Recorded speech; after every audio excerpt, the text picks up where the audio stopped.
It's funny how random moments in your week can teach you really big lessons. The other day I was driving and someone cut me off, like really abruptly. Now, normally I would react instantly, smash the horn, words, frustration, you know it. But in that moment, I remembered something I'd heard about recently. You don't have to react to everything. And that stuck with me.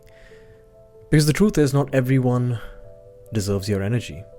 Not everyone should have the power to flip your mood in seconds. And honestly, that moment felt powerful. For once, instead of giving away my energy, give it back to myself. And that got me thinking, how much of our lives are shaped by emotional reaction?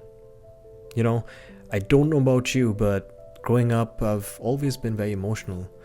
Not just with anger, although I've definitely had those huffing and puffing, heart rate shooting up moments, but even with sadness and joy. If something hit me emotionally, it hit me fully, and almost too fully sometimes. And one of the biggest lessons I've learned is from heated conversations. I'd get so emotional that instead of focusing on the point, I'd go straight for the insults. The whole conversation would just go off the rails. And thinking about it now, it was not even about the person. It was about my ego. That need to be right. That fear of being proven wrong. That urge to win that argument. And the crazy part is, if ego wasn't in the way, conversations could actually be so much more meaningful. Imagine debates or disagreements where people weren't scared to be wrong, just curious to understand. That would change the way we communicate in friendships, families, and even globally. And look, emotions are beautiful. They're a part of being human.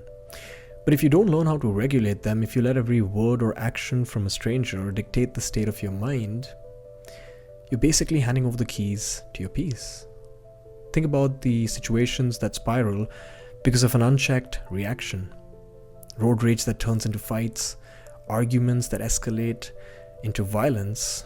Even online, you see it all the time. People losing hours of their day, their mood, their energy, arguing with strangers in the comments. For what? And I think it ties back to something bigger. Validation. Why do we let people we don't even know define who we are or how we feel? Let me give you a personal example. With this channel, I've started this little exercise where I don't look at the view count right after I upload. Not because I don't care if people watch. Of course, I want my message to reach more people. But I don't want the number to dictate my mood. Because I started this for myself. To reflect, to share my experiences, and to keep them in one place. And if this helps or inspires even one person, then it's already worth it. And you know what's ironic? The video that's done the best on my channel so far almost didn't make it. I did one about love, and a friend of mine said it was too raw, too expressive, and people won't receive it well. And for a second, I actually thought about deleting it. And that's how powerful other people's opinions can be. They can make you question your own authenticity. But I left it up, and it turned out to connect with more people than I thought. And that was such a reminder. People resonate with your real self, not the version you think they'll approve of. What I'm trying to focus on now is balancing my emotions and protecting my energy. You don't have to give the steering wheel of your mood to every person that crosses you.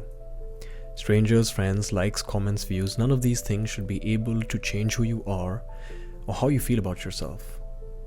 Because once you give that power away, you're at the mercy of everything that's around you. That's a very exhausting way to live. So the next time someone cuts you off in traffic or says something that stings, maybe ask yourself, do they deserve your reaction? Or are you better off holding on to that energy and giving it back to yourself? Because the truth is, that driver who cut me off probably forgot about it in 30 seconds, and so did I. That's the freedom. Peace doesn't have to be stolen. Peace can be protected. I'll see you guys in the next one.